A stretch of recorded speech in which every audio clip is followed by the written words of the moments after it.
Good afternoon, everyone. My name is Kizzy Ammons. I am the program assistant for Illume, the Behavioral Health Center of Excellence. Thank you all for joining us today. We will start in a few minutes as people settle in and more individuals arrive. For those of you who need CEUs or a certificate of attendance, please make sure to stay with us in the entirety of the presentation to receive full CEU credit. Today's presentation is all over Zoom. We have been offering hybrid setups in person, but today will be all over Zoom. We hope you are all able to join us in person for future trainings. Your video and audio are muted during the presentation. You will notice that on the screen, there's a chat and a Q&A on the screen. It can also be sent anonymous. Feel free to enter comments in the chat, but also if you have questions for the presenters, please enter those in the Q&A so that we can answer those later.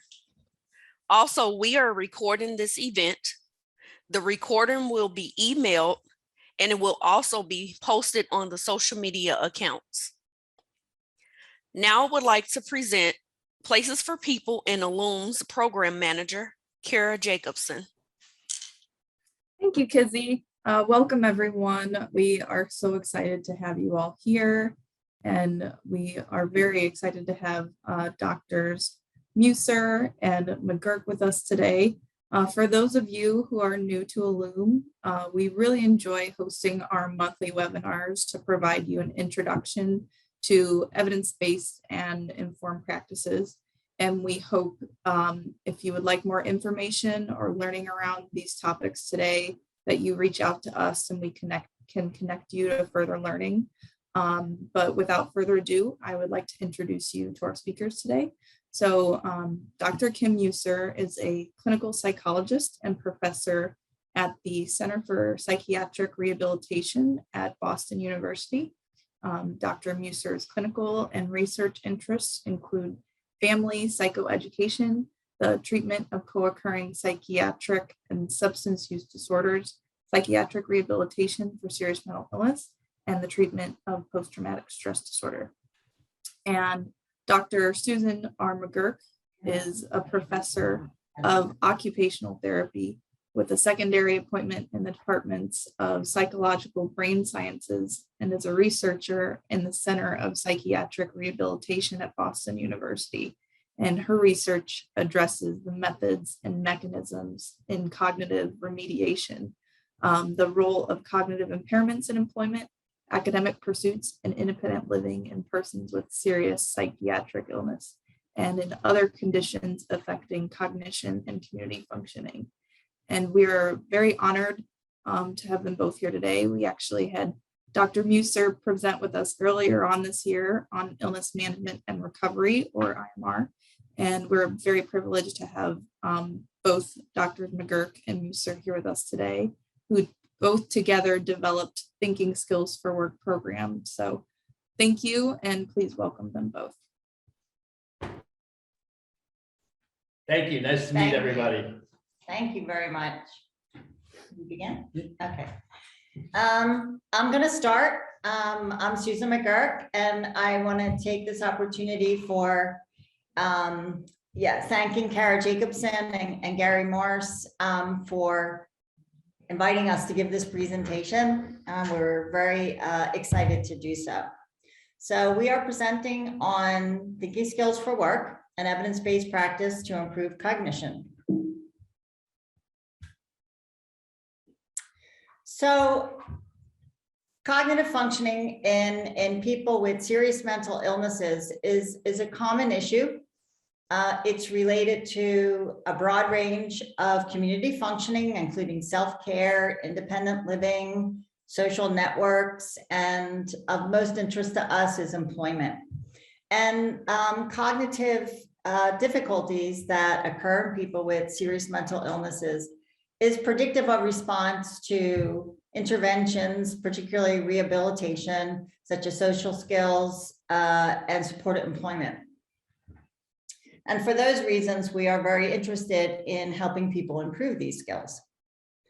So in terms of working, some of the ways that cognitive challenges show up on the job is slowness to complete work tasks, poor quality of work, forgetting steps of tasks, poor problem solving, fatigue, by the way, which is a very common issue and one that we easily recognize in people with brain injury. But we have been slow to acknowledge that that fatigue is an issue for people with SMI with cognitive challenges. Lateness is often an issue, or absenteeism, poor attention and disorganization. These are some of the issues that we see in people on the job and often can cost them a job. So supported employment, as I think many of us at this webinar are aware of, is the most effective vocational rehabilitation program for improving work. However, there's a significant number of people who receive this intervention but don't profit from it. And cognitive functioning turns out to be part of the issue, where people who have some challenges in this area benefit less. So cognitive functioning predicts work outcomes in supported employment. And this is true even in people who have mild or even no impairments in cognition. This was a study that we did that I was part of with Drake and colleagues. And this was the mental health treatment study. And there, in the supported employment intervention arm, there were close to 1,000 people. And I was able to assess cognitive functioning in this group of people with a range of serious mental illnesses who were receiving Social Security disability income. The majority of people enrolled had mood disorders and a significant number of physical comorbidities. However, what we found is that even overall, the cognitive impairments were either non-existent or in the low, average, or mild range, but nevertheless influenced ability to work. So even small amounts of impairment show up as a cost to people reaching their employment goals, indicating the importance of this area for work. So improving cognitive functioning in people with SMI who are receiving supported employment or even other vocational models can improve their work outcomes if cognition can be improved. And ways to improve cognition include cognitive remediation.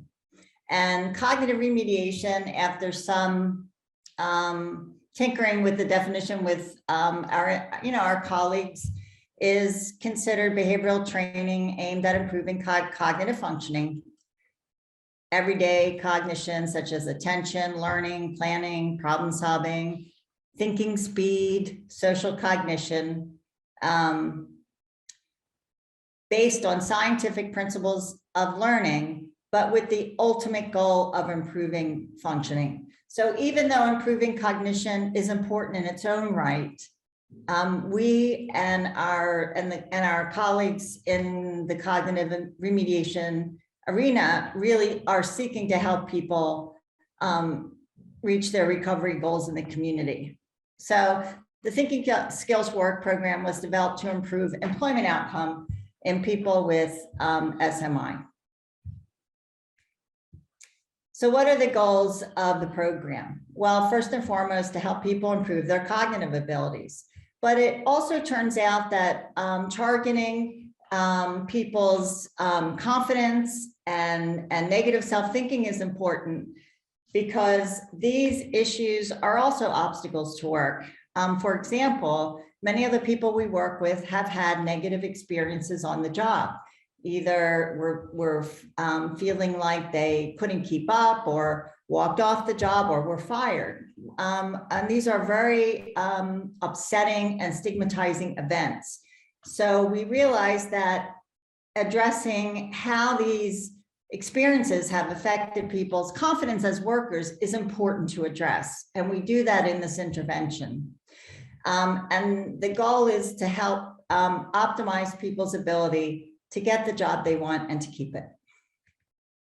So we use three approaches that are all considered in cognitive remediation. And keep in mind that cognitive remediation is sometimes called cognitive training, cognitive rehabilitation, cognitive enhancement. All those refer to these behavioral principles to improve cognition.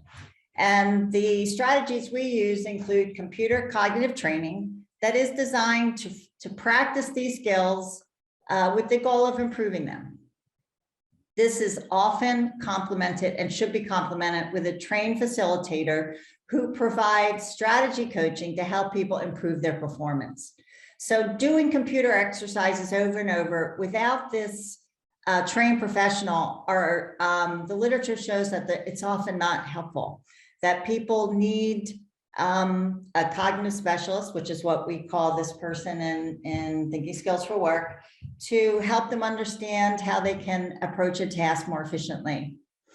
And teaching cognitive self-management strategies is our other component. And what are those? Well, these are strategies to help people improve their cognitive performance in everyday situation, at home, school, and work. So for example, I know many of us have experiences where we put something down, we really weren't paying attention to where we put it, and spend infinite amounts of time looking for it, like our keys, or our ID, or our wallet. And these particular pieces of equipment in our daily life, we don't need them in the house. So we recommend the use of a memory spot, which is, say, a basket as depicted here, to dump all this stuff when you come in the door, and it's right there when you leave. So it obviates the need for memory. And this can become a habit. So this is a very nice example of a self-management strategy. So Thinking Skills for Work provides comprehensive cognitive enhancement. It integrates those intervention tools with services, so they work hand in glove.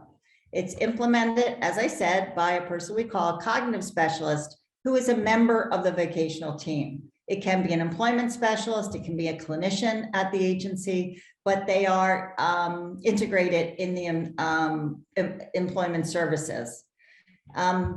The intervention provides follow-along consultation and support to address cognitive challenges to work, meaning it's not just this one shot at doing the computer exercises, learning a few self-management strategies, but rather that cognitive specialist remains a consultant to the client and to the employment specialist in case the client bumps up against a task that's not going well, and the employment specialist and the client want some consultation from the cognitive specialist. It requires somewhere between 6 and 12 months to complete, depending on what components the client is receiving and what their needs are. And all of this, the intervention is described in our book called Cognitive Remediation for Successful Employment and Psychiatric Recovery. And this is recently published in April. Let me go back and say that there are case examples and extensive manuals and worksheets and handout that are in the book. So to give you an idea of how it's organized, it begins with a background that describes work, cognition, and vocational rehabilitation with people with SMI. In other words, the relationship that has been shown in many studies by ourselves and colleagues in the field, showing the relationship between cognition and employment and vocational rehabilitation. And then we describe what cognitive enhancement is, then the Thinking Skills for Work program, and how we engage clients into the process of engagement into Thinking Skills for Work and orienting them to what the program is and what they'll be doing. Part 2 is assessment and the treatment plan. So here we describe the many factors that can influence cognition. The illness itself can often come with these cognitive problems, but there are other factors too, including lifestyle, sleep, and medications that can affect cognition. We describe how that can be assessed in the context of vocational rehabilitation. So we know that typically cognitive functioning is assessed. A formal assessment typically requires somebody who's trained, such as a neuropsychologist. But we have other ways of assessing it that are much more user-friendly to people in the employment team, that doesn't require formal tests or a lot of training, but can give you the information you need about what are obstacles for this person in reaching their work goals. We describe the service plan in chapter 7, and then move on to cognitive training. And this is the computer cognitive training component that I described. We describe the logistics and principles of cognitive training, methods, and exactly what strategy coaching is. Then there's part 4 is the cognitive self-management strategies. Again, the logistics and teaching approach, the importance of enhancing motivation and self-efficacy, and enhancing everyday cognitive functioning, such as using a memory spot, for example. And by the way, I should mention that we used to think that it took computer cognitive training, which is very structured, and challenging for people, but the goal is to improve cognition, that was the main type of cognitive activity that was important to improve cognition. But what we have discovered in our research and in others, that using cognitive self-management strategies can also enhance cognition. So they're not just compensatory, which is what we used to refer to them as, but rather they're cognitive enhancement tools. Then in part 5, we describe job search consultation and job support consultation, which is provided by the cognitive specialist.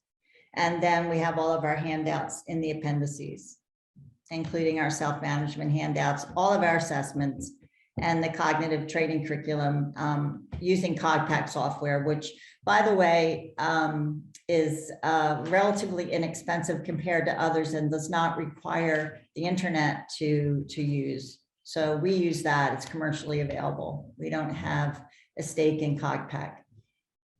So how is this program laid out? Well, it begins with enrollment and orientation, and this is described in the book. Typically, it's somebody on the employment team, such as the employment specialist, who thinks that the client would benefit from receiving the program. Then the assessment is done, which involves asking the client about their strengths and weaknesses in a variety of cognitive areas, and really taking a closer look at what went wrong.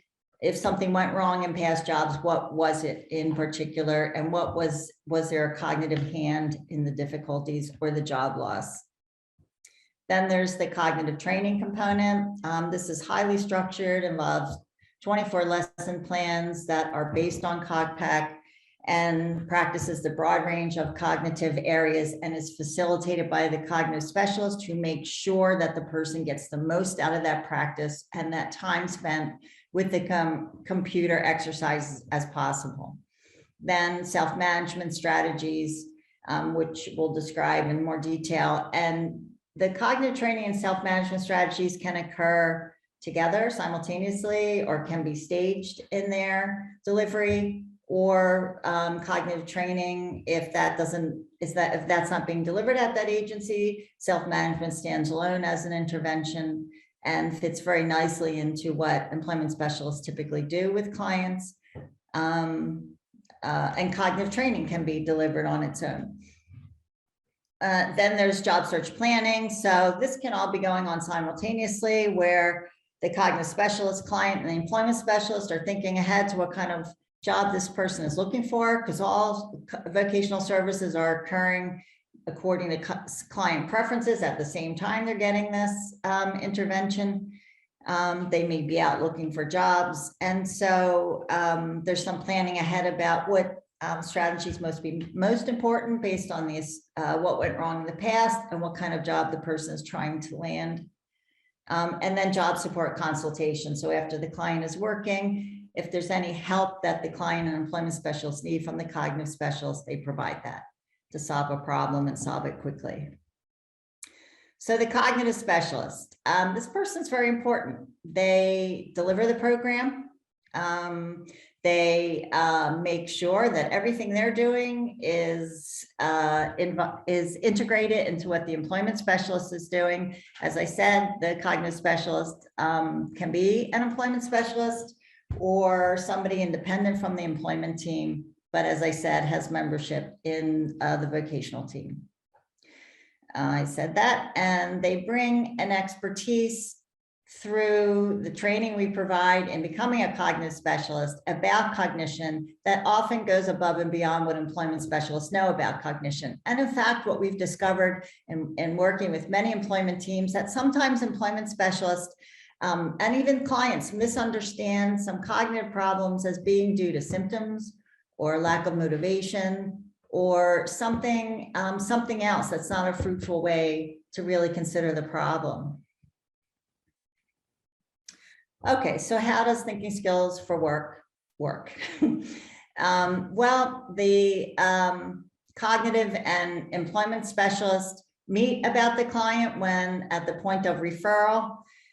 The assessment helps determine what exactly is the issue for the client, and especially in terms of cognition. So prior work experience and the current job search is looked through with a cognitive lens to figure out if there are attention difficulties or planning, problem solving, or organization, or something specific that's interfering with the client's success.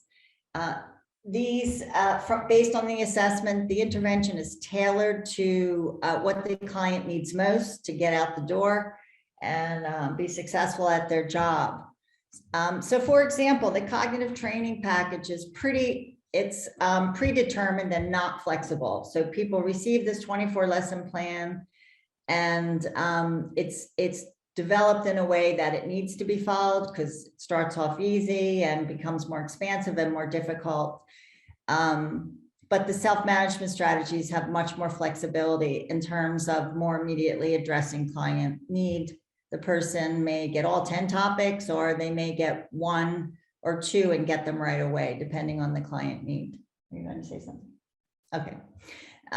Okay, and then the actual enhancement activities are computer cognitive training and the self-management strategies. Okay, so I had mentioned the assessment.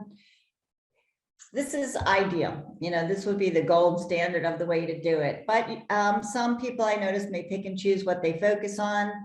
If it's the employment specialist who's the cognitive specialist and they know their client, they may not need to do all the assessments. But what we are sure of is that whatever is being done in the vocational program, this adds to it.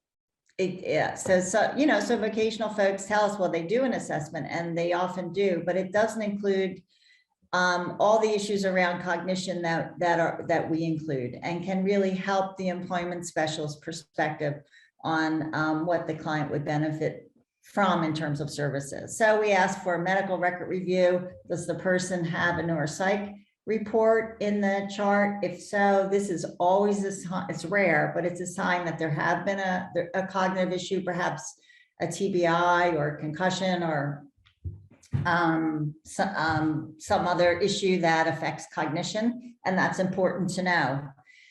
What their diagnosis is, current treatments, warning signs for relapse, all these issues are important for the employment specialist and the cognitive specialist to know. Then there's the client interview, where the person is asked about what their view is on their cognitive strengths and weaknesses, and what currently they're using for self-management strategies, and how successful the client is finding those. And that way the cognitive specialist knows that, you know, certain things they can add or build upon based on what the client's already doing.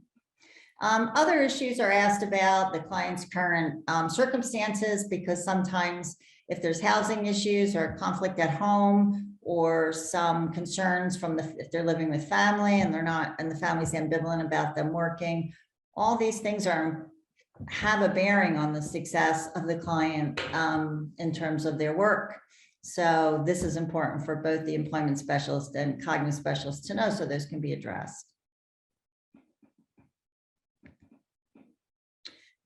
The employment specialist interview is it's a semi-structured interview. The cognitive specialist talks to the employment specialist about the client's strengths, what have they brought to jobs in the past, what's really been successful for the client, and where they see the client may need some help.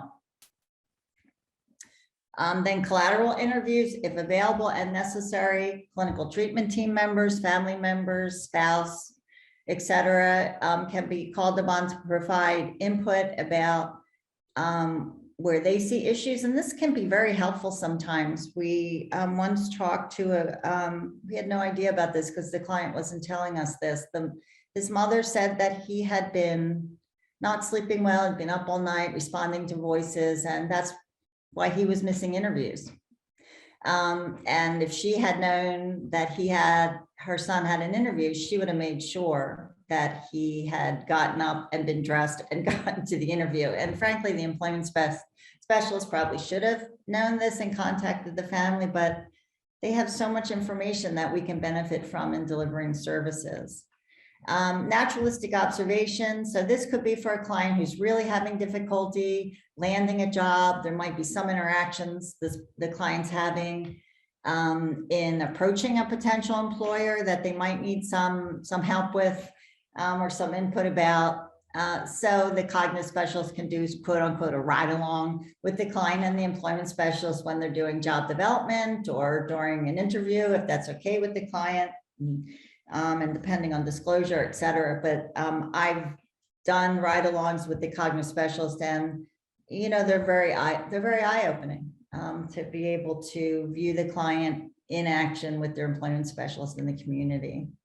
And then neuropsychological assessment. This is not typically available in everyday services at outpatient mental health agencies. So if sometimes there's one in the chart, I would definitely use it to take a look at what was found, and in particular the reasons why there is one. It's often very helpful to know. And then what I also might recommend, if someone is having pretty severe cognitive problems, that if a referral for a neuropsychological assessment is possible, to use that resource. Okay. Developing the service plan. Okay, so this is based on assessment, the employment specialist input, the collateral input, all the information the cognitive specialist has gathered. And by the way, while the assessment is being done, treatment can begin. So the person can start the computer cognitive training, and sometimes for engagement, it's important to get the person in the seat and get started. And, the assessment doesn't have to hold that up. This can occur simultaneously with that. And the service plan addresses common obstacles to either participating thinking skills or profiting from vocational rehabilitation. So if the client is late or missing their appointments or coming on the wrong day, this is a sign that they might need to start with organizing yourself at home topic from self-management, because people won't benefit from services they're not getting. And if their cognitive problems are interfering with them getting it, then that has to be addressed first.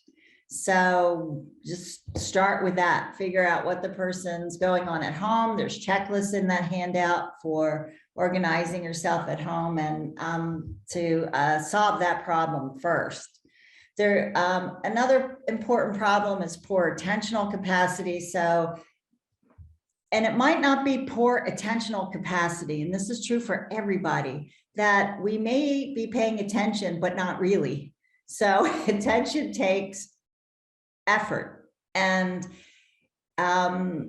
if you kind of have develop a little metacognition around it, you may see that some information gets short shrift. And we think we heard it, or we thought we were paying attention, but we didn't really, and we don't remember it. So a lot of that poor attentional investment gets pawned off as memory problems, when really the issue is to take it in the first place. So we have, that is addressed in the computer cognitive training and in the handout on attention and concentration. And other issues are really relevant for a potential worker. Problems with self-esteem, which can affect motivation, defeatist attitudes because of past experiences, or depression. So these are common problems that are uncovered in the program through the assessment and discussions with all the relevant person in that client, in the client slide. So the action plan is created to prioritize what needs to be addressed to help this person get to work. And it can include the teaching of cognitive self-management strategies. One of the topics is challenging negative thinking, and that can help address defeatist thinking and issues with self-esteem and depression. And then that plan is followed up on regularly with all three players, the client, cognitive specialist, and employment specialist. Okay, so I'm going to briefly mention cognitive training. Eventually, Kim's going to take over and move on to self-management and other components. But before I move on, I want to say that please write down any questions and discussion, because those turn out to be really important opportunities for us to clarify any of this material. So I already mentioned the cognitive specialist is the point person for thinking skills. To do computer cognitive training, you need a computer software. We use CogPack, but people are free to use other cognitive training software. Again, we like CogPack because it's relatively inexpensive and doesn't require an internet. So people so those things cost money to access internet, and it makes it a little more resource friendly. It also was developed for people with serious mental illnesses, as opposed to other cognitive software available, which was often developed for people with traumatic brain injury and borrowed from. Okay, so we developed a curriculum based on CogPack exercises that requires incremental learning and coaching from the specialists to help people understand these different areas of cognition, do well on the exercises, and more importantly, improve.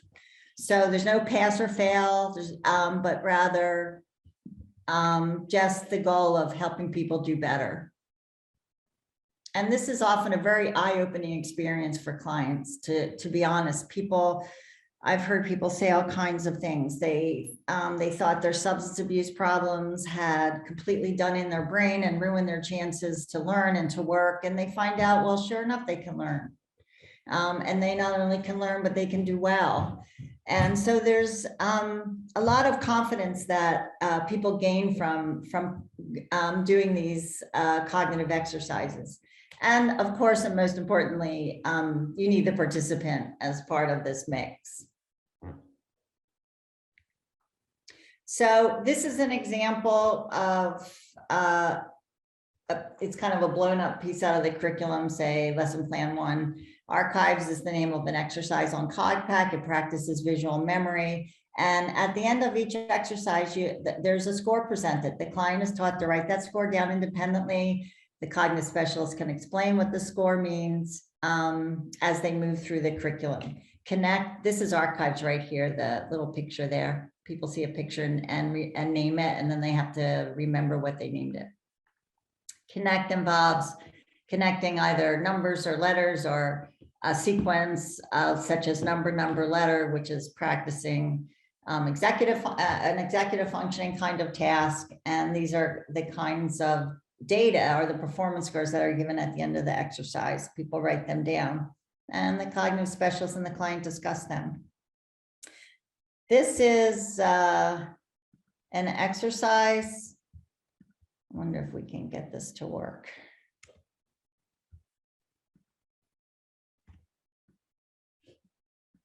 I'm not able to see how I started, I'm sorry, but this is kind of a fun one. So we have curriculum for people who have low reading literacy, and or low literacy, excuse me, because we don't, when we've done our studies, we have not eliminated anyone. So we take people who can't read, and we have altered we have a curriculum for people who are not readers, and we have a curriculum for people who are new to a computer, or who are new to using a mouse. And this is a particular exercise that's very good for learning how to use a mouse, and it's also kind of fun. So the person uses the client uses the mouse to move this person back and forth while the stars fall, and it's often done at the end of a session to kind of leave it on a fun note. Whoops. No one wants to see. This is Kim's computer, his desktop. Okay, so how does the cognitive specialist provide strategy? Here's a very concrete example of strategy coaching. So someone did a maze. This is their performance in purple. And the red little dashes are perfect performance, meaning no errors. And these purple ones that go off are the person that's gone into dead ends. So the goal of this exercise is to start here and there with as entering no blind alleys or as few as possible. So speed often reflects errors. So the faster you do it, typically it's because there were less errors. So what the cognitive specialist can do is a print screen on this exercise, or just look at it and have the client pick out where errors happened. And those are where the errors are. So, so the person actually deviated from the optimal path and went into a blind alley. And there's a few errors here. You can notice on the bottom left, that took them 134 seconds. That's neither good nor bad. It's just something to note. And this is on the top right. You can see it's 1 out of 2 mazes, because there are 2 mazes on this exercise. So the cognitive specialist can help the client point out these errors and think about, well, what can we do for the next maze to avoid those? So planning ahead is obviously one of those, and maybe solving the maze first before you use your mouse, and invest your time in coming up with a solution before we run willy-nilly into the task. And that initial investment of time is really important and helps diminish people's errors. So sometimes going faster is not always the best solution. It's maybe going slower. And in fact, after getting this kind of instruction, people diminish their errors. This is an example of someone who's completed it with many fewer errors and with a much better score, so 32 seconds. And largely due to the fact that they solved it first and avoided all that going up and down dead ends. And it's an example of the practice of planning. Okay, so just so you know, and if you're thinking about rolling out a cognitive training program for people at the agency, it can be done in small groups, which is a little more resource friendly. This is a picture of how we did it. In one of our studies, we had folks in a room, and the person standing kind of, the cognitive specialist goes around and provides help and whatever the client may need, and strategy coaching. Or it can be done individually. That's Annabelle Ruiz. She is from our cognitive specialist she's the director of cognitive services at Thresholds. Okay, so we're moving on to self-management strategies, which are, I should make this point, are much more easily taken up into employment services because they mimic. In fact, we developed many of our strategies based on interviewing and working with employment specialists. Computer cognitive training is a different animal. It's something separate from what employment specialists typically do. This can be run by a clinician in the agency, and they can be the cognitive specialist interacting with the employment specialist, and the employment specialist can be trained on self-management strategies and be doing them as part of their daily work. This can be structured any way that best suits the agency. Computer cognitive training clearly requires more resources, more equipment. It's a little higher tech, but people profit enormously from it and really like it. So it's definitely worth consideration. So thank you. I'm going to turn this over to Kim. You might want to give them an outline about what's coming so people know it's what. Okay, thank you. Hi, everybody. So what I'm going to do is begin by talking a little bit about what teaching of self-management strategies is about in the Thinking Skills for Work program.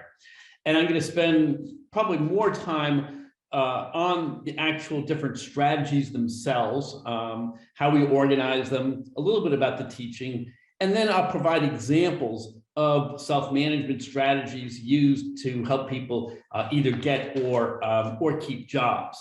Then what I'll also do is I'll talk about the last section of the book in which we provide consultation. This is where the cognitive specialist works with the employment specialist, either consulting around things that may be interfering with a person's ability to get a job, or alternatively, the person may be working a job, and there the consultation focuses on optimizing performance, reducing the chances of the person quitting, walking off the job, and really with the goal of enabling the person to advance within the job or to move on to another even better job. So what are cognitive self-management strategies? These are strategies or tools aimed at reducing problems related to cognitive limitations in real-world settings. As Susan indicated, sometimes these are referred to as compensatory strategies or coping strategies. The reason we don't call them compensatory strategies is that there's actually evidence that if you teach people these strategies, you can actually enhance, you can improve their cognitive function.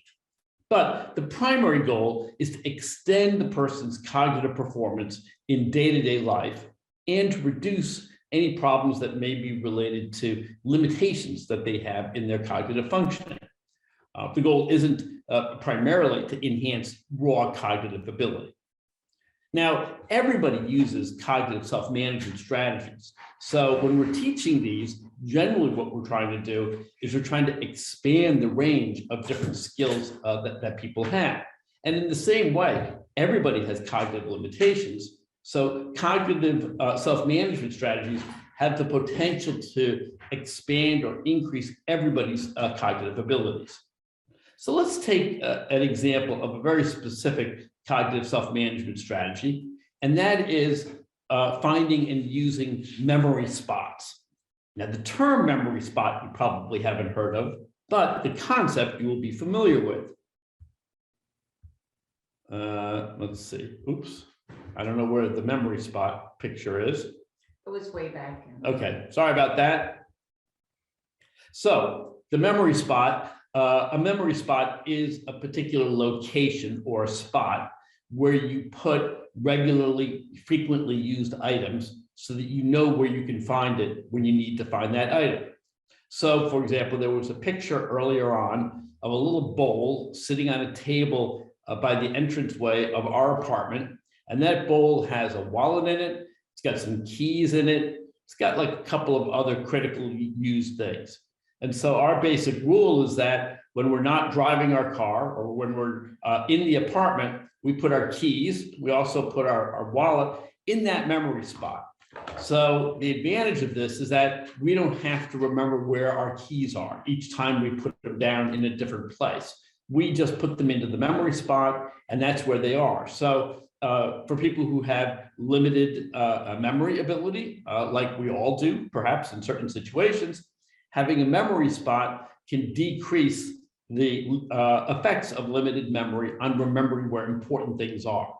Later on, I'll give you an example of how this concept of a memory spot can be useful in a work-related situation. So primary focus is, of course, is on improving job performance in the job search or job-related tasks. We have a standardized curriculum for teaching cognitive self-management strategies.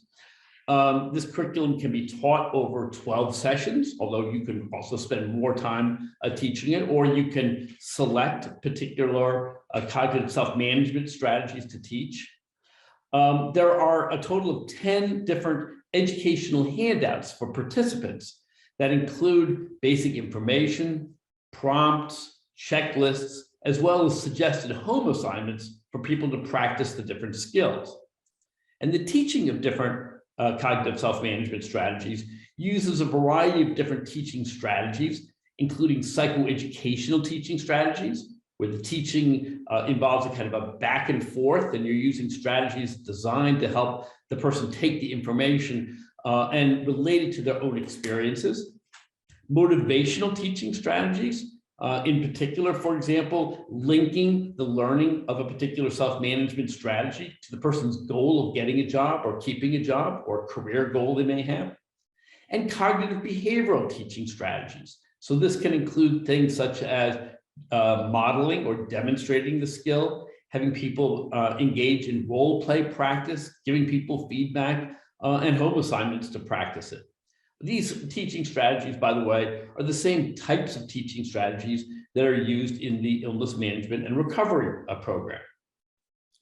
And these self-management strategies can be taught without even doing the computer cognitive training component of the thinking skills for work. So of the 10 different educational topic areas, including strategies for cognitive self-management, 3 of these topics focus on enhancing motivation, and 3 of them focus on specific cognitive domains.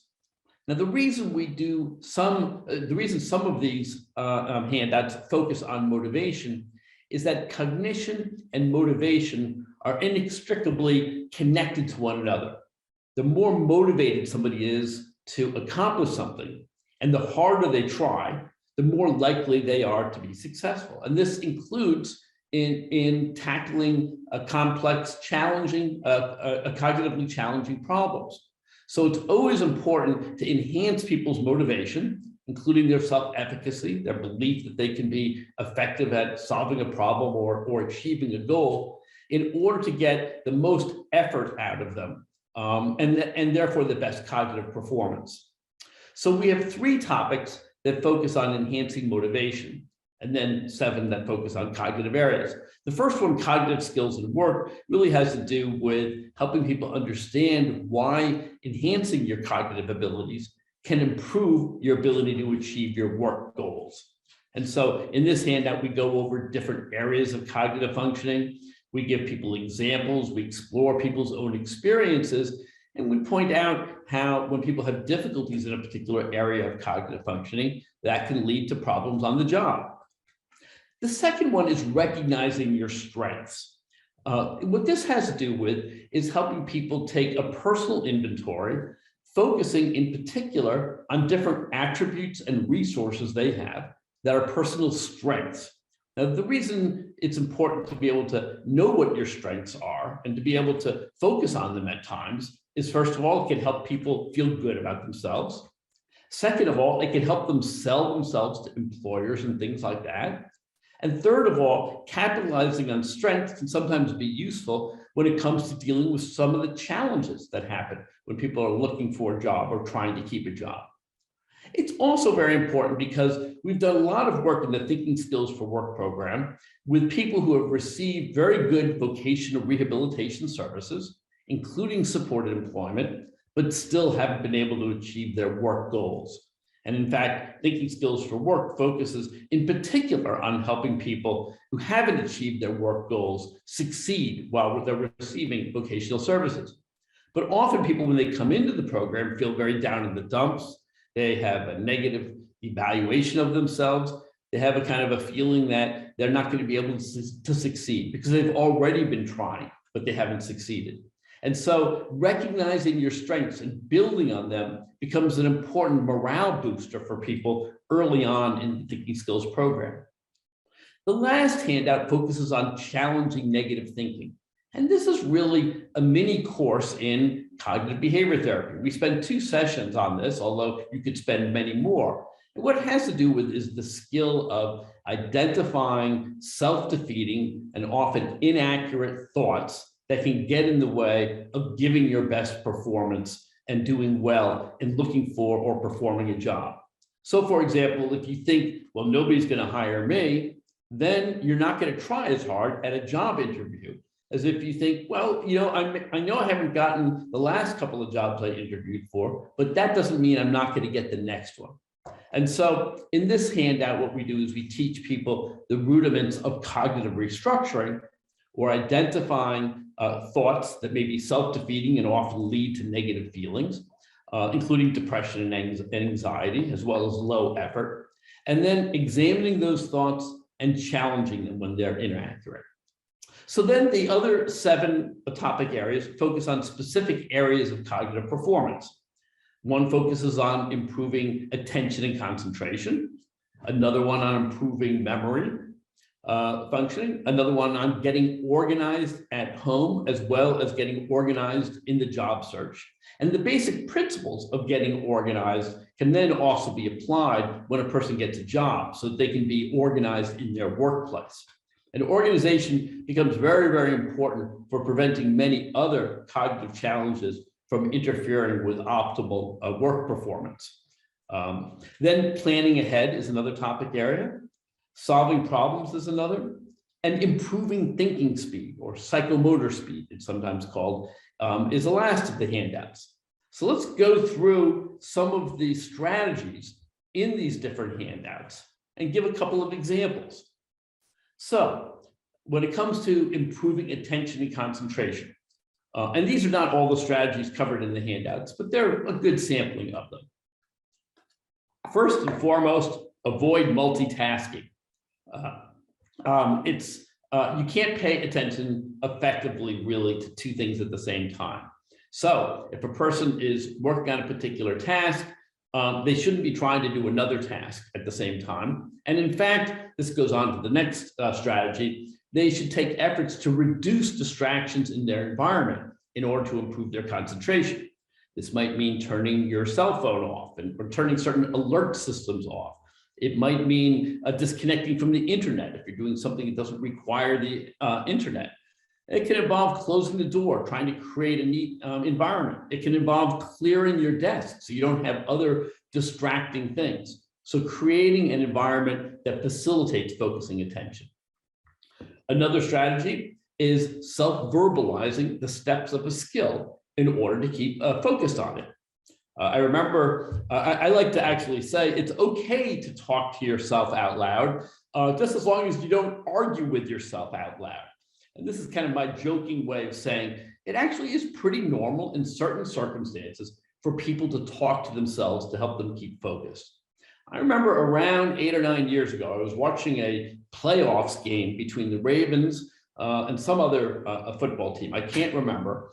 And there was a guy who was in the backfield and he was talking to himself, kind of pepping himself up. And the announcer was talking about, look, this guy is so focused, he's talking to himself out loud about it.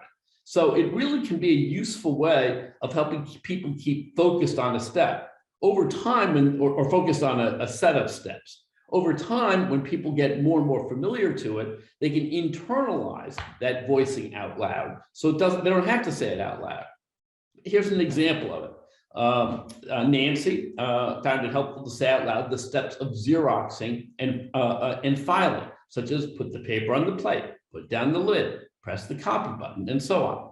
Eventually, she was able to think of the steps without saying them, and then to do them automatically. Okay, another one would be prioritizing work tasks using a checklist or developing a routine at work. So if you start the day and you know exactly what the tasks are that you need to do, and you even put them in priority, sometimes even setting aside a certain amount of time to accomplish each one, that then makes it easier to keep focused on attention. Now, many of these strategies encompass more than one area of cognitive function. So, for example, planning and attention and concentration can clearly be related to one another. So another one is scheduling a fixed period of time to work and then having a designated rest break, also of a certain amount of time. and then working again and gradually extending the period of time of working. And many of you who are students may have done this already. Let's say a person is able to focus on a task for 20 minutes at a time. So the idea is, rather than trying to focus on it as long as possible and then having one's attention go off the topic and then having to kind of figure that out and get back on, instead, what you do is you plan for the person to work for that 20-minute period. Then they take a 5-minute break. Then they work for another 20-minute period, take another 5-minute break. By doing this and then gradually extending the period of time that you focus on, you don't have the dispiriting effects of continuously losing one's concentration and then trying to remember where you were again, or making mistakes in a work task.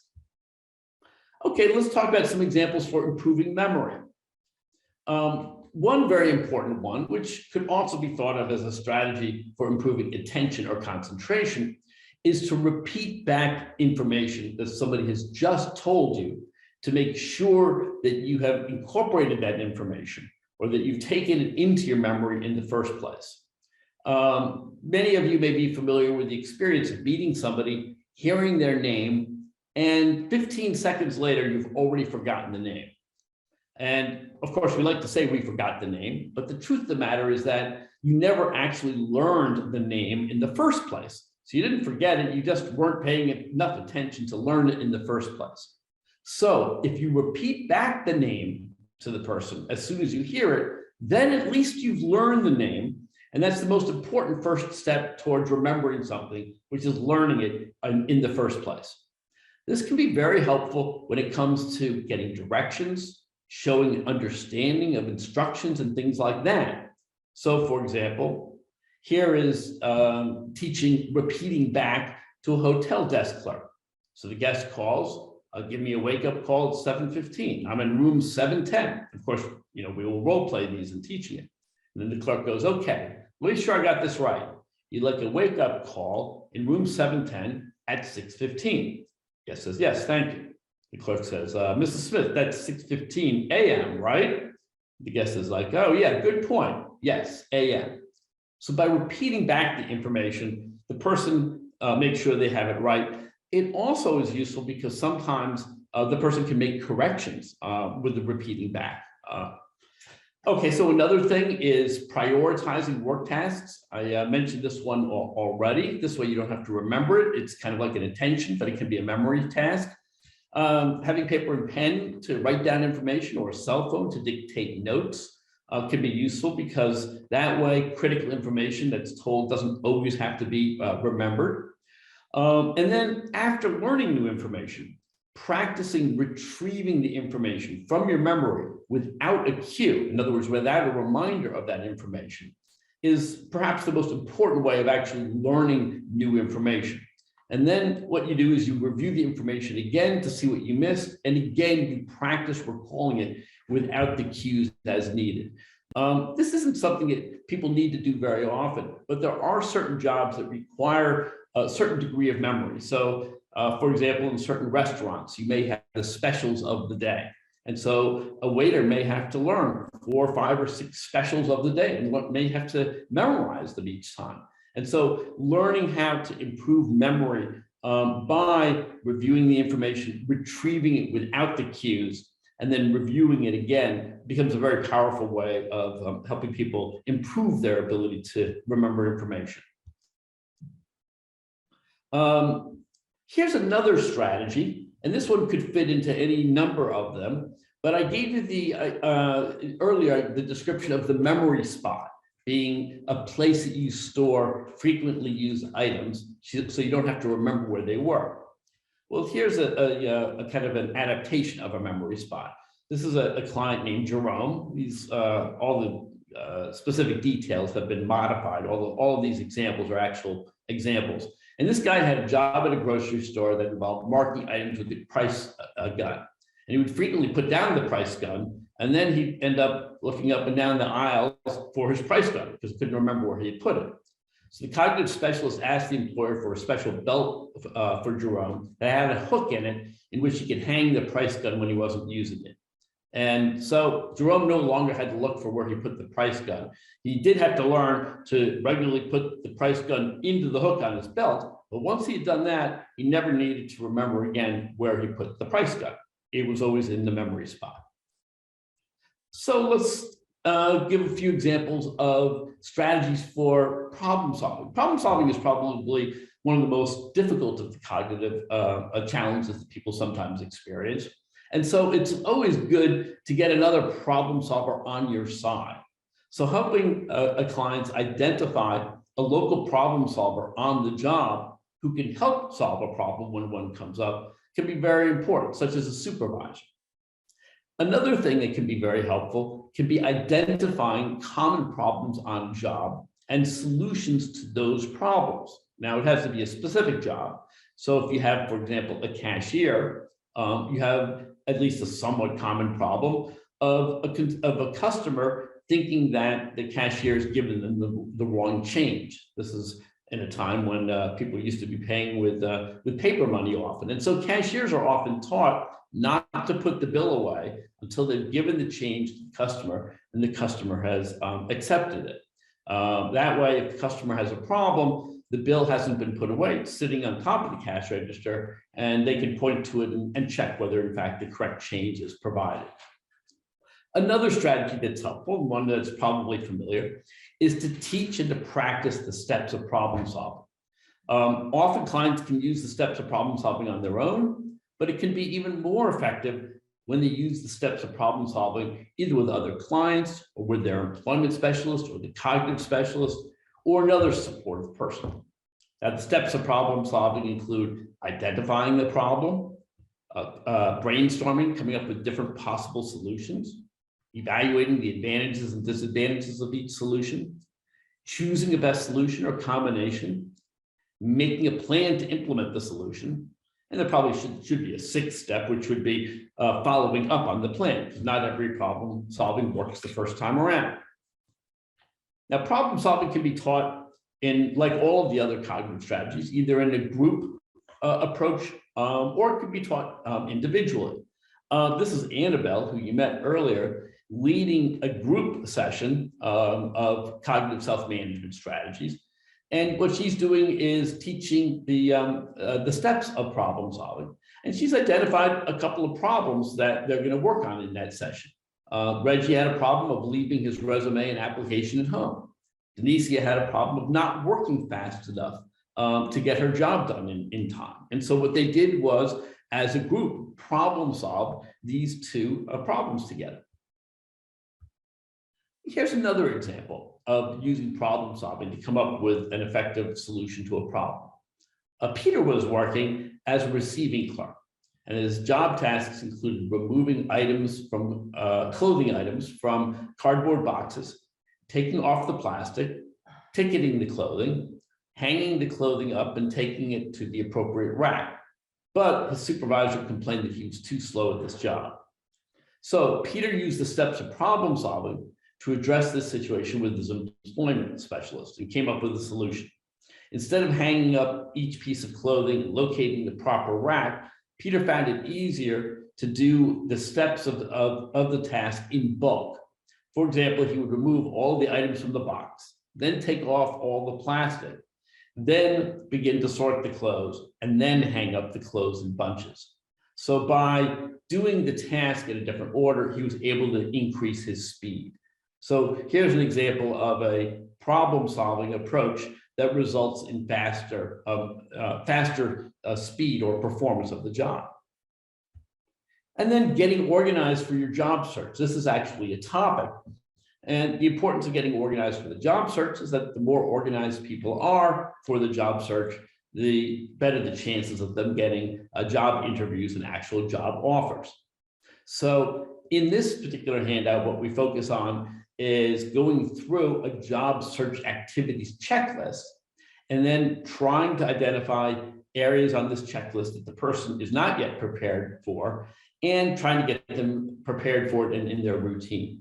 So these include meeting weekly with the employment specialist. If you don't see your employment specialist, you're not going to get as many good job leads and help finding a job. Checking weekly for job postings, having extra copies of one's resume available, being prompt and prepared for meetings and interviews, looking one's best at meetings and interviews, being prepared for an unexpected job interview or opportunity, and following up on job interviews. So all of these different kind of things become part of being organized around the job search. Okay, so the last part of thinking skills for work is on consultation. And what this is are monthly meetings that the cognitive specialist has with the consumer and employment specialist aimed at pinpointing obstacles to getting or keeping a job.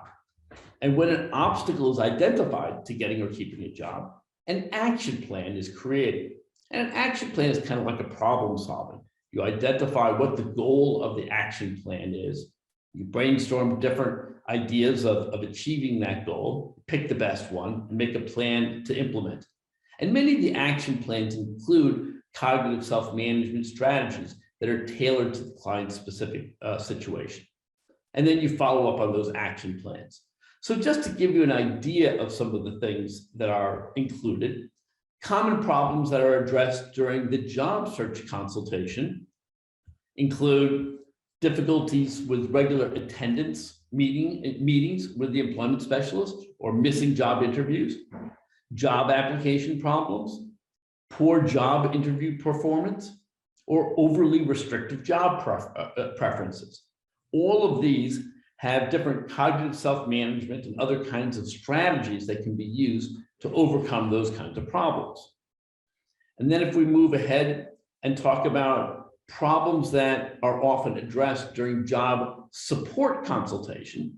So these are problems that people have after they've gotten a job and that are either interfering with their performance or that are maybe increasing the risk of the person quitting and walking off the job. Those include tardiness and absenteeism. So for example, if a person has difficulty being late or is unexpectedly not at a job, it could be that they are poorly organized at home and they need help becoming more organized at home and being more prepared for the job. Or it could be that they have like a low sense of motivation to do the job. It's not really the job they're interested in. They have a more meaningful job that they would like to get, but they don't have the background in order to get that job. And so what you need to do is some work in terms of challenging self-defeating thinking around whether having the job is worth it or not. So that's how you might think in terms of tardiness and absenteeism, possible roots to it and how they might be addressed. There could be poor performance due to cognitive challenges related to the areas that we talked about.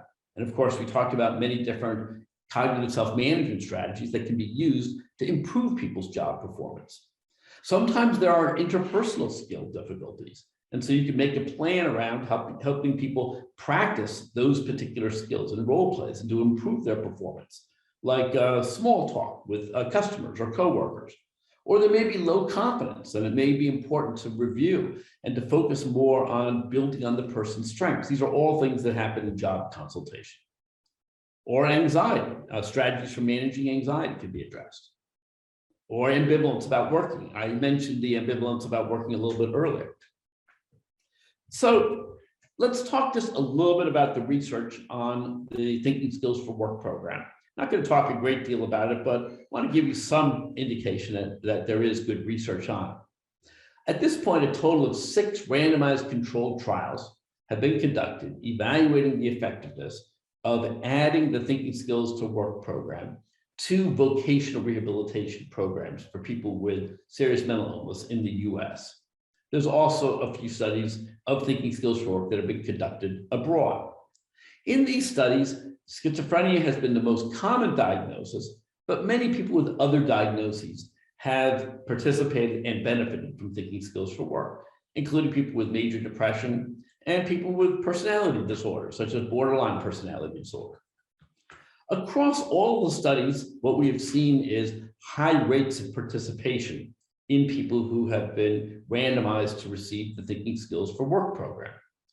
And these programs have also included follow-up periods to look at rates of competitive work ranging from 2 years to 3 years. All of the studies found greater improvements in cognitive functioning and greater improvements in employment outcomes for participants who received vocational rehabilitation and thinking skills for work compared to those who received vocational rehabilitation alone. And this includes 2 studies that evaluated specifically supported employment programs and adding the thinking skills for work to a supported employment program. This next figure, I've decided, is a little bit too complicated to explain now. It describes the vocational outcomes from 6 of the studies that I mentioned earlier. And it looks at both the percentage of people who got competitive work as well as the percentage of people who got any paid work. And essentially what it shows is that thinking skills for work, participants who received thinking skills for work, in this picture, it's the CT, meaning a cognitive training. People who received thinking skills for work in addition to vocational rehabilitation always had better work outcomes, both competitive work outcomes and all paid work outcomes, than people who received just the vocational rehabilitation service alone. But I'd like to focus a little bit on, I'm going to wrap it up soon. I'd like to focus a tiny bit on one particular study that we think is especially important, because this study focused on people who received high fidelity individual placement and supported employment, but had not been able to achieve or keep competitive employment jobs despite receiving those services. Depending on how you count it, between 30 and 60% of the people who receive evidence-based supported employment don't get jobs or get them and lose them pretty quickly. And until recently, nobody had addressed the question of whether we could improve the employment outcomes of these people who don't respond to supported employment. So we did a study looking at whether the Thinking Skills for Work program could in fact improve employment outcomes in people who were non-responders to evidence-based supported employment. Now, we said somebody was a non-responder if they'd been getting supported employment for at least 3 months and hadn't gotten a job, or they'd gotten a job but lost it, either because they were fired or walked off the job in less than 3 months. The study was done at 2 high fidelity supported employment programs, 107 people with serious mental illness. Interestingly, only about half of them had schizophrenia. And they were randomized to either receive supported employment only. We did some enhancement of it by educating the employment specialists about cognitive functioning, or supported employment plus the Thinking Skills for Work program. And I'm just going to focus on the work outcomes. We look at competitive work. The people in the supported employment only program, enhanced supported employment only, 36% of them got a competitive job over the 2-year period. In comparison, among the people who received the Thinking Skills for Work program as well, more than half of them got a job, 60%. The results are pretty similar when you look at all paid work. Now, this picture shows the percentage of people in the Thinking Skills for Work group compared to the percentage of people who received just supported employment only, who are working during each 6-month period of time of the 2-year study, as well as the 6 months before. And what it depicts is the number of weeks of work.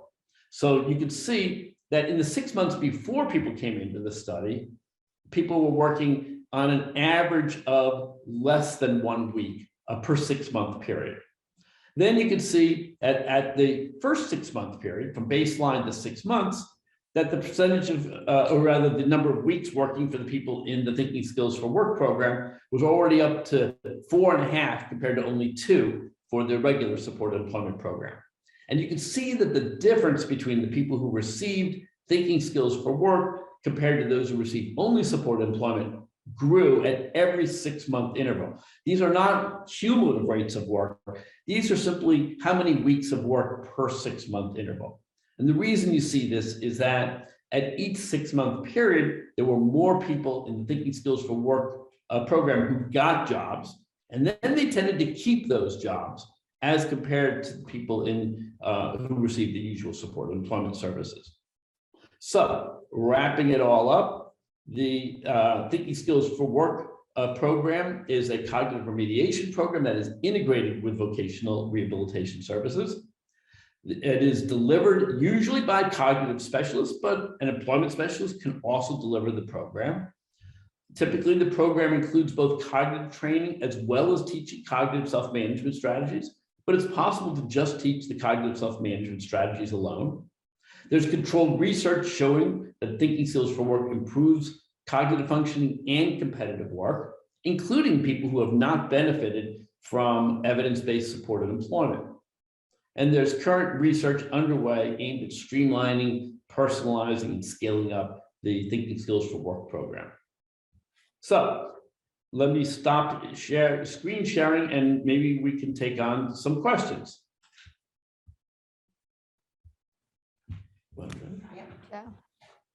So thank you, Kim and Susan. This is Julie. So a couple of questions have come in and I see a couple more popping up. So for the cognitive specialists, is there a particular type of training, clinical background? I mean, not like the training that they get as cognitive specialists first, but just this idea of if you're hiring for that, is there a particular background or skill set or personality that you should be looking for cognitive specialists? Yeah, it's a great question. So what we look for, first of all, is interest in becoming the cognitive specialist, because that matters quite a bit as opposed to being nominated for the job by the agency. Another is, master's level is optimal, plus some experience in working with people with serious mental illnesses in any capacity, social work, psychology, rehabilitation, employment, and knowledge of an evidence-based practice. And any one of them helps a lot, because then people understand issues around fidelity, et cetera. Having said that, we have had very successful cognitive specialists at the bachelor's level. And what we look for in a person who's interested and has a bachelor's is a little more experience in working with people.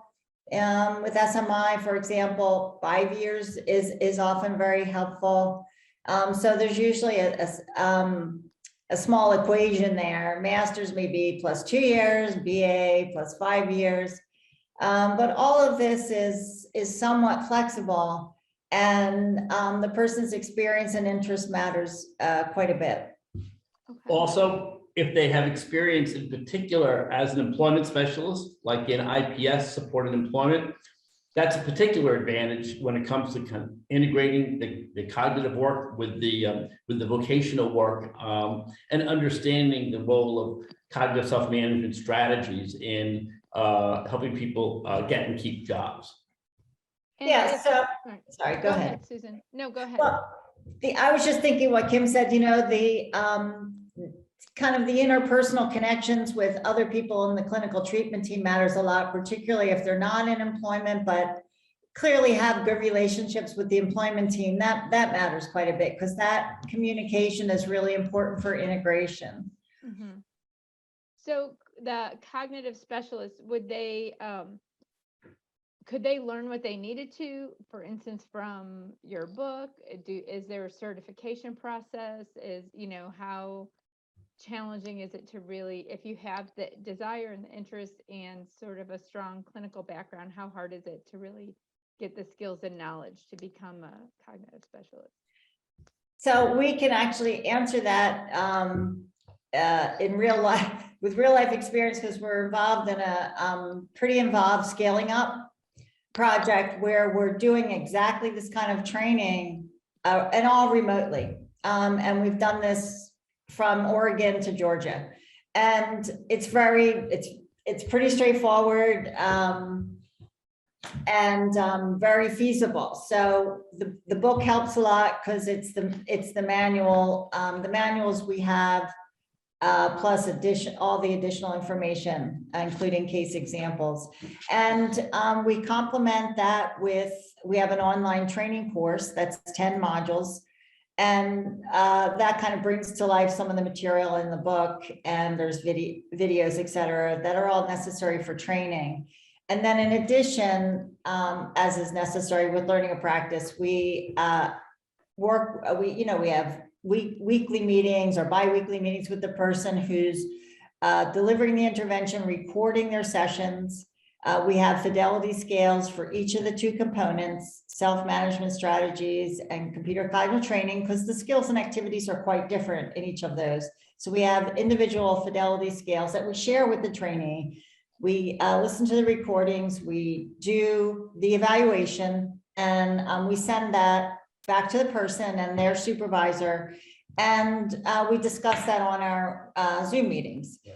And people can, depending on their skills to start with, they can often get certified. We look for four sessions with an overall quality of 3 or better on a 1 to 5 scale.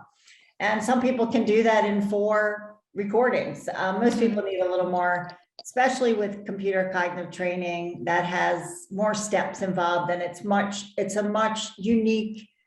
a unique and different intervention than many that we're involved with in everyday rehabilitation. Okay.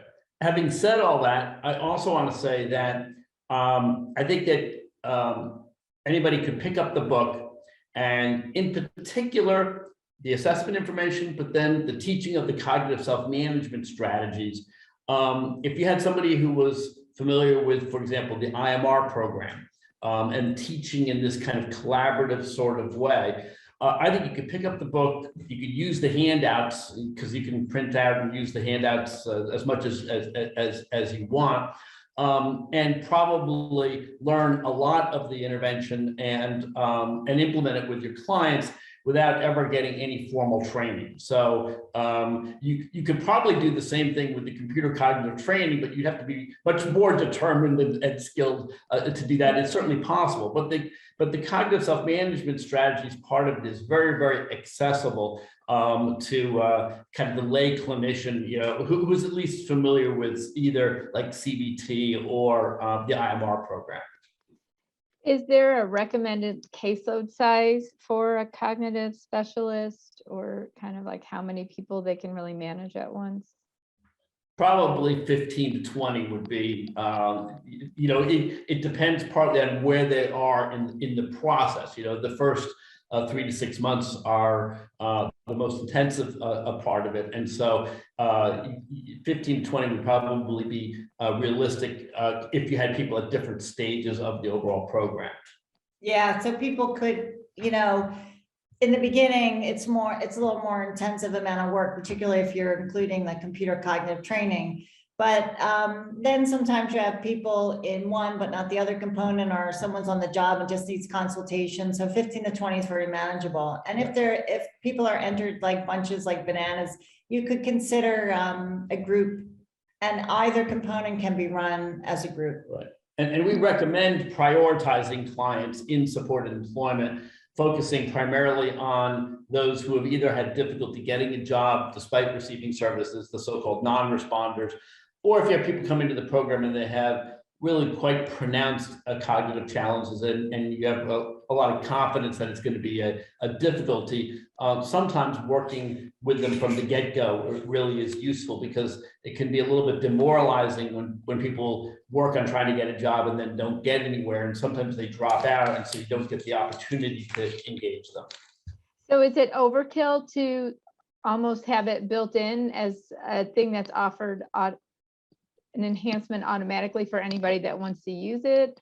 Or do you recommend really waiting till someone's been identified as needing or benefiting? I think that here you may get 2 different answers. I think to offer it as something that people can choose to have makes lots of sense. It's interesting because there's a certain subgroup of people out there who really lack the confidence in their skills They often don't necessarily want to work really hard at getting a job because they're not confident that they can keep it. And thinking skills for work really does a lot to build up a person's morale, self-confidence, and things like that. So I think that there are some people who would choose to do it, even though they haven't necessarily had failure experiences and things like that. I think it would be overkill to kind of make it a recommendation or requirement for everybody, of course. But opening it up to people who find it interesting and really want to improve their cognitive functioning, even though they haven't had negative experiences so far looking for a job, to me, it makes a lot of sense. What were you going to say?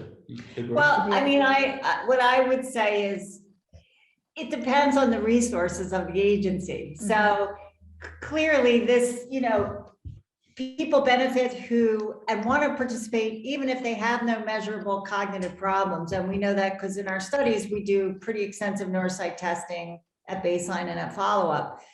And people who don't have obvious cognitive problems still have an interest and still can benefit. So the point is really everybody could benefit, but often that's not feasible. And so we certainly recommend it for people who are getting good vocational services, but not benefiting. And their benefits may be boosted by thinking skills for work. So has the research shown any differences for based on age? The person's particularly curious about like any information around transition age youth, but overall any difference on age and outcomes? That's a good question. We did an early paper specifically examining effects of age. What we saw, interestingly, was that older individuals showed a little bit less improvement in cognitive functioning, but they also showed more improvement in negative symptoms, which is kind of interesting. We did not see differences in work outcomes. We probably need to revisit that analysis with more recent data, but the early data kind of showed that it was almost like a wash, younger people having more cognitive benefits. I think older individuals had more clinical benefits. I think there was one other area than the symptoms that they showed greater improvements in, but we did not see differences in work outcomes. Okay, let me see. Can I answer the age, the younger group? I'm sorry, because you had asked that too. I think this can be very successful with transition age youth. There's some data. We've had a few pilot studies. I think for transition age youth, there may be less investment in the computer cognitive training, and it might be better to start that group with self-management strategies. It depends on the person, but sometimes there's just not an interest to invest that much time in the computer practice in a very young group. So something that's much more put into place a little more quickly may be more feasible. Okay. When let's see, let me find. Someone asked about when, like the memory spot and kind of tips like that, and seeing how beneficial those could be, but also what are some of those early steps that help people remember to use the memory spot, Right. And really develop that habit and remember to use those things. What are your thoughts on that? Yeah, it's interesting. Things like the memory spot, getting organized, some of those self-management strategies you have to start teaching or putting into place at the very beginning of engaging somebody in thinking skills for work, or otherwise they don't get to meetings with their employment specialists, they don't get to thinking skills for work meetings, and so on. The most important things are, first of all, what we try to do is, after getting the person on board with the idea of it, the concept of it, what we try to do is to both model it as well as to role play in session. And so in that case, you need to kind of if the like. But the other thing to do is to try to do like an in vivo trip to visit the person's actual, if it's their living situation, or to engage a significant other in identifying a spot in the living situation, and then to have the person actually practice using the memory spot. Everybody uses a memory spot when it's easy, but the really important thing to do is to get people to go out of the way out of their way to put something in a memory spot when it's not as convenient, so that the next time they know they need to find it, they know where it is. But essentially a combination of like role playing, practicing it, and engaging, either doing the role play practice at home or engaging a natural support person to do the practice at home, we find becomes a useful way of getting it in place. Also having people, take a picture of the area or the container they're going to use. And that can help enthusiasm for using it. And then maybe take a picture each day to make sure it has the items in it it's supposed to. That's where the creativity on the part of the cognitive specialist can be very handy. But it's a habit, it's the new behavior. And with practice, it becomes a habit, meaning doesn't require a lot of thinking. It just becomes automatic. And that's really a very effective tool when you don't have to remember, when you just do it out of habit. It's like driving home, it's a habit, right? So how many times have we wound up on at our house when we meant to stop at the store first? Right. Yeah. From your experience working with people across various states, I don't know if you'll know this answer or not, but are the services of the cognitive specialist generally like billable under Medicaid, or is it usually like billed more to voc rehab, or anything that you know about how those services are? That varies a lot state by state. Yeah. The teaching of cognitive self-management strategies can be incorporated into supported employment services. And in fact, as people who know supported employment know, many of these strategies are used to some extent by employment specialists. We actually did a study of 50 different employment specialists providing supported employment. And we showed that there was a lot of variability. Some used these strategies a lot, some used them not very much. And the ones who used them a lot tend to have more people on their caseloads who were employed. So it can be a supported employment service. It can also be billed as a cognitive behavior therapy service if it's delivered by a master's level person, because the teaching of cognitive self-management strategies incorporates a lot of cognitive behavioral components into it. It can be done as a group and charged as a group psychotherapy kind of intervention, similar to, for example, if you're doing group-based illness management and recovery or social skills training. The computer cognitive training, the billing for that varies more on a state-by-state basis. The important thing is that, generally speaking, Medicaid does not pay for people to do computer cognitive training proper, but in the Thinking Skills for Work program, the training session is being actively facilitated by a cognitive specialist who's also doing things like modeling, teaching additional strategies, coaching, and so on. It can be done in a small group format or individually. And so that's something that depends a little bit more on specific state funding. I can answer this a little more specifically, and I think it's a really critical question. But we had done a talk for Samson. We had some experts come in to help us address this question. And what she said is, it can be billed through the state supported employment Medicaid code, through a community support or other skills training Medicaid code, or as group or individual skills training. And the eligibility to bill as supported employment is because Thinking Skills, people providing Thinking Skills for Work are trained in supported employment, and TSW is embedded into the supported employment program, whereas the ability to bill TSW as community support, psychosocial rehab, or individual therapy, depending on service definitions, would be justified by the generalizability of the skill beyond work and other functional areas. Okay, good. Yeah, thank you. We have a question from Gary Morse now, who says, great presentation, Kim and Susan. Thank you. That he wonders, given how many people in Missouri are familiar with IPS and IPS fidelity, is the state approach could you say a few words about how the cognitive remediation approach fits with and potentially enhances IPS fidelity? Yes, I think that's a great question.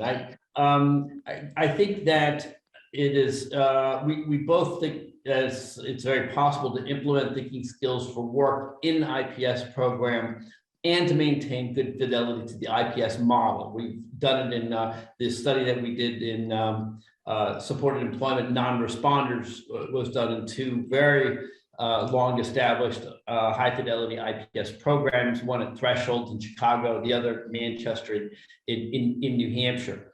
I would say it is probably a challenge for most supported employment programs to completely provide thinking skills for work by employment specialists within the programs, unless they're able to identify an employment specialist or two employment specialists to serve at least part-time as cognitive specialists.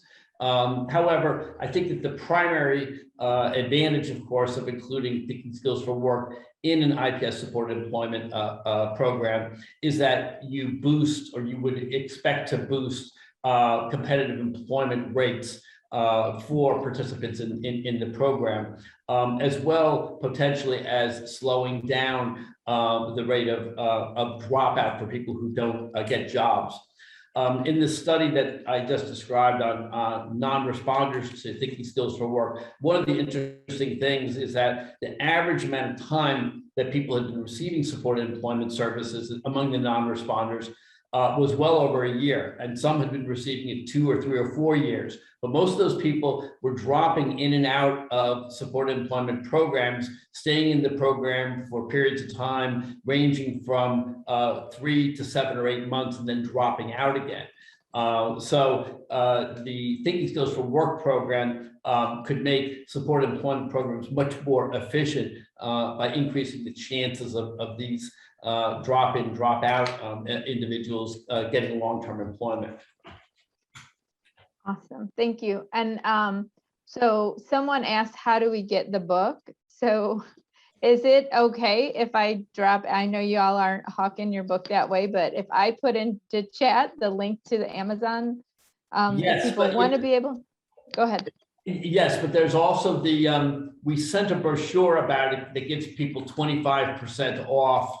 If it's like a one-page flyer, and there may be a code that can be done so you can do it electronically, and that gets 25% off plus free shipping. So that's even cheaper. And then, as indicated, people who, once you have the book, all of the educational handouts can be printed from an online, they're in the book, but they can also be printed from an online appendix and given out to as many people as you want in order to facilitate the whole teaching process. Okay, so I will just put that in here. So that was like a super long link, but hopefully that will, if people just want to be able to take a look at it on Amazon, they can see it. And then Kizzy, I guess, will be able to get people the flyers so that if they want to purchase it with a discount. And that's the awesome thing about Guilford Press, right? You can always have those PDFs that you can use Yes. and not have to try to make copies from your book, which is another question about if you could describe a little bit more about your thoughts on the relationship between the responsibilities of the community support worker or the case manager and the employment specialist and the cognitive specialist, kind of the overlap of those three very important but distinct sort of roles and how they intersect and complement each other. You or me? Be my guest. Okay, so let me, at the most kind of formal level, the cognitive specialist's role is to kind of be the lead in terms of cognitive-based interventions, in terms of self-management strategies, computer cognitive training, and so on. But the teaching of that needs to be done in close collaboration with the employment specialist and with the community support worker. There are many times in which the community support worker or the employment specialist may be in a better position to actually do some of the teaching or facilitate the follow-through on teaching of self-management strategies than the cognitive specialist himself or herself. Let's just give a couple of examples. If a person is having difficulty doing something on the job, the employment specialist may be a better person, if the person has disclosed, to teach a certain strategy around, say, organizing the workplace, or repeating back information, or putting up something that has a structure of the day and the time that they're supposed to accomplish different tasks, if that person's providing on-site support. If the client has not disclosed their psychiatric disorder, but is meeting with the employment specialist who's providing behind the scenes feedback and help, they still may be in a better position to do this in consultation with the cognitive specialist, but because they're seeing the client on a regular basis. And what we see is that when clients get jobs, their level of participation in the Thinking Skills for Work program kind of naturally goes down. And we don't have any problem with that. And so the cognitive specialist often is kind of working with the employment specialist to identify things that can be taught, to familiarize them with that. And then the employment specialist may be the person who does the teaching. There are other kind of things, for example, when it comes to getting organized at home and getting organized for the job search, where a community support person or a family member or somebody who is in regular contact with the client on a day-to-day basis may be in a better position to help those organizational skills come into play, to develop a kind of a structure and a routine for doing certain things.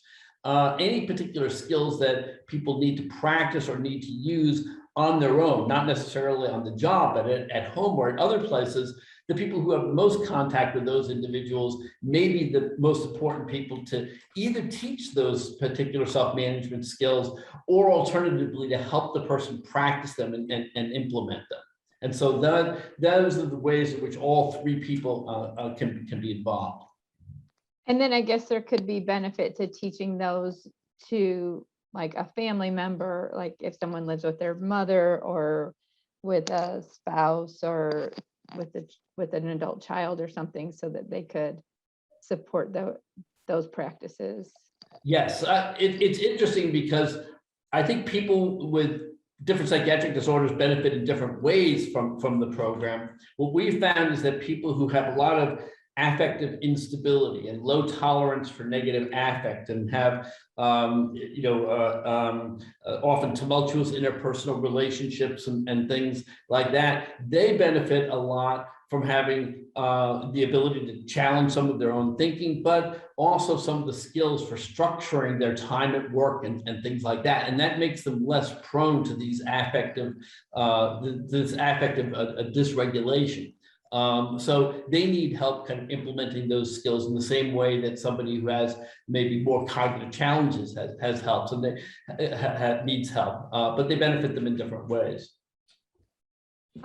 And then some thoughts about CogPack, and one is in the book, or how do agencies access CogPack, or what's the best way to do that?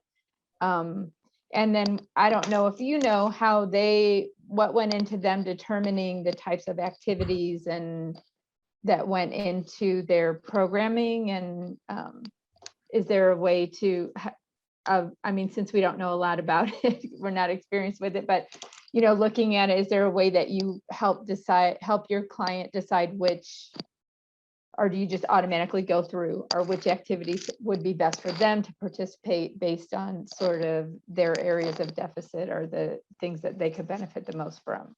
Kind of a long question, sorry. No, and all of it makes sense. And these are issues that we're frequently asked about.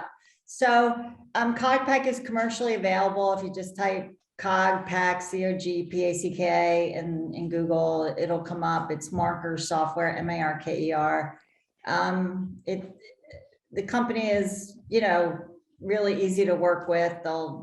It's sold in euros. It's pretty cheap. You can indicate which language you want. It's been translated into at least 10 different languages. It's internationally used.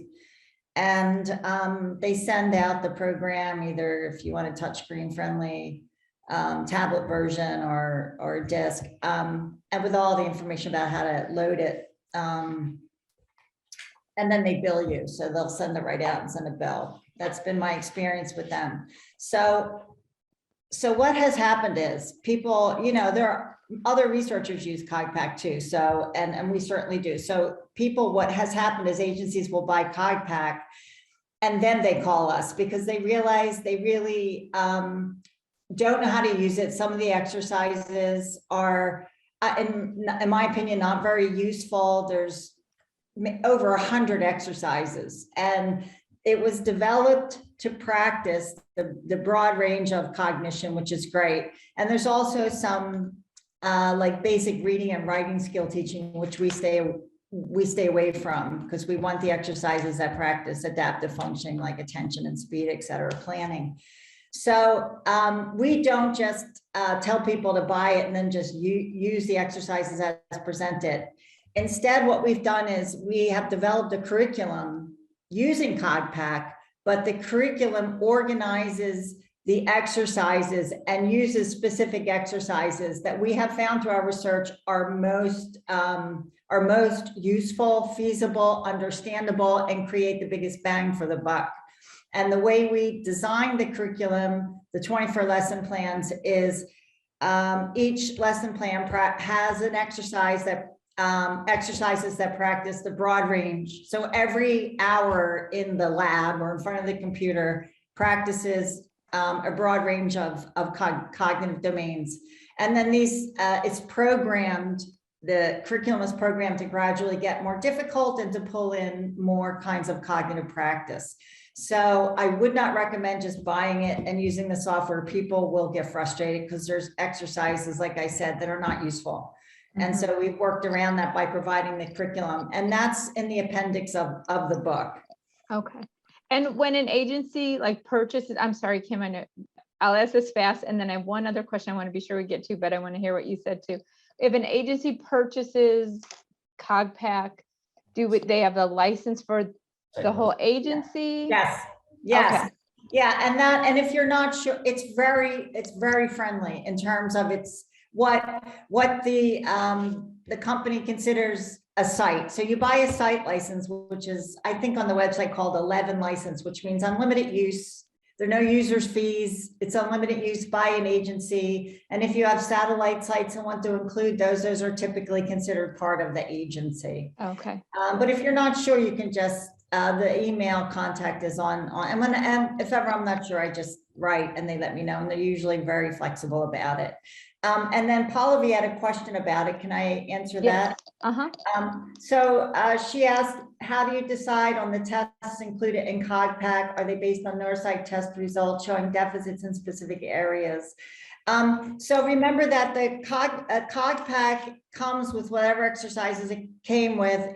This was developed way back in the early 90s to practice the broad range of cognitive domains that exist, and with emphasis on those that are often challenged in people with SMI and benefit from practice.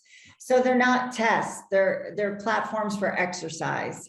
However, having said that, we can tell if someone has difficulty in particular areas based on their performance on the exercise because they have some phase validity, say for short-term memory or verbal learning or spatial learning.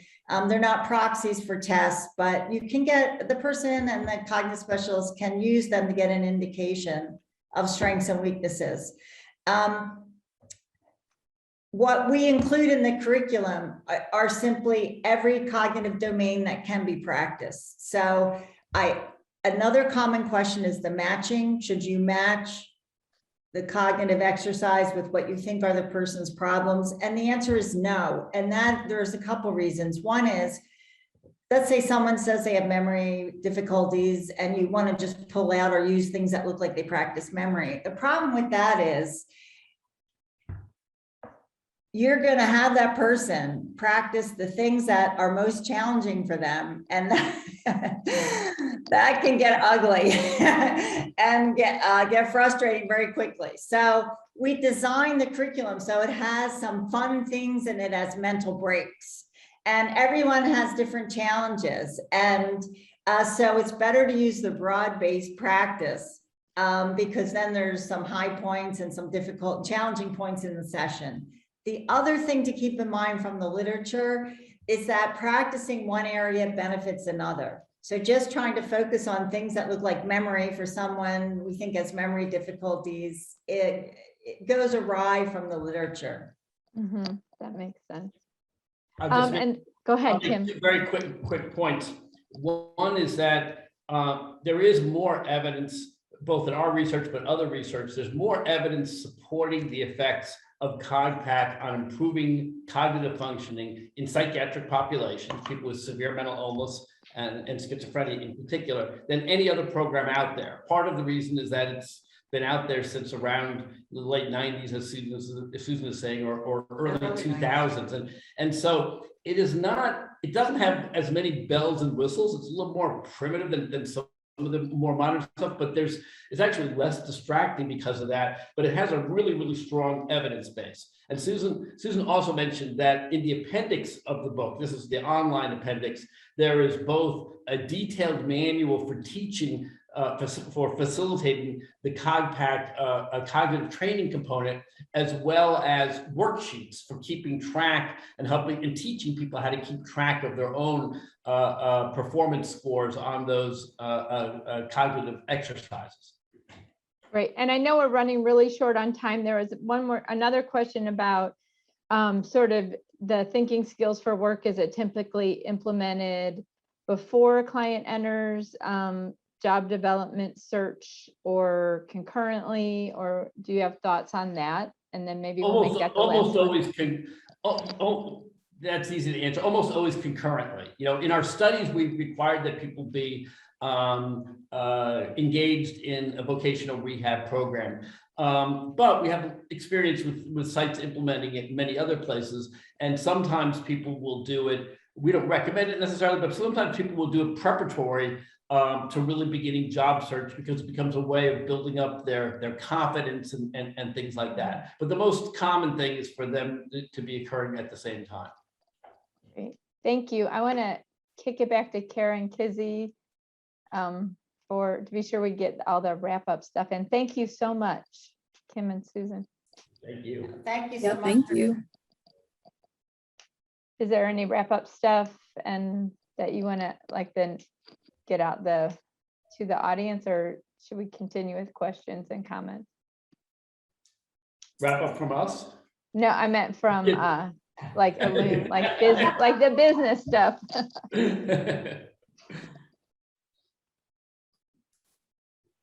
Are you? I don't know if people are muted. I'm muted. I'm sorry. I was looking for it. It moved to the top of the screen. So I just wanted to post some of the upcoming events that we have coming up. There's also a QR code at the top of the events page if you want to scan that to fill out the survey. If not, the survey link should pop up at the end of you exiting the Zoom. We have cognitive therapy training coming up, and that is going to be December 2nd and 3rd. It's 2-day training from 9 a.m. to 4 p.m. And this is going to be for professionals who hold a license within the behavioral health field. We have the mental health recovery. That one is going to be December 10th. It's over Zoom. The links are up. You can also check on the Illume page through the PFP page, the places for people to check out all the events that are coming up through that are sponsored by Illume. We also have a skill building intervention training coming up on January 25th. This will be in person, a wellness coaching training, which we're still working out some kinks. It's possibly going to be either in person or Zoom. We haven't decided that yet, but those dates it's a 4-day training, and it's from 8 a.m. to 4 p.m. And the QR code for the survey. If you didn't get it off of the smaller one, there's the larger one. Like I said, also it'll be coming on the end of the Zoom once you click out of it. And I'll turn it over to Kara if she has any other words. No, I shouldn't have too much else. I heard a couple of people in the chat saying they were looking forward to buying the book. So Kizzy, I think we can, resend that information with the follow-up we've recorded this today. So give us maybe a couple weeks to get that out to everybody. We sent out the PowerPoint ahead of time as well, but let us know. We'll probably send that out again too. But let us know if there's any further information that you all wanted to follow up with Dr. Muser and Dr. McGurk. We'd be happy to do so. Just please reach out. We're really about like furthering knowledge beyond trading. We don't want that learning to stop here. So feel free to keep that going. So we really appreciate everybody joining today and for everything that was shared. So thank you both. Thank you. So much. Thank you.